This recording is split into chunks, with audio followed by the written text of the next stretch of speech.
बबुआ के खुश करके है जाइबू ना यारे यारा में दोबारा फेरू आइबू ना।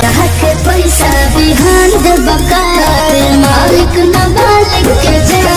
देखिए पवन सिंह का एक और धांसू सॉन्ग आप लोगों के बीच जल्द आ रहा है। गाने का पोस्टर आप सब स्क्रीन पर देख पा रहे होंगे। ये पोस्टर आज दोपहर को रिलीज किया गया है। गाने का टाइटल है ये आरा कभी न हारा। जी हाँ, आरा ज़िले पर पवन सिंह का जो भी गाना होता है वह बहुत तगड़ा गाना होता है। पवन सिंह जी का यह गाना तबाही मचाने वाला है। इस गाने को गाया है आप सभी के चहीते पवन स्टार पवन सिंह के द्वारा और साथ में शिल्पी राज के द्वारा गाने को लिखा गया है लॉलीपॉप के राइटर जावेद अख्तर जी के द्वारा, जो कि बहुत ही कमाल का गाना होने वाला है। गाने में म्यूजिक प्रियांशु सिंह जी का होने वाला है।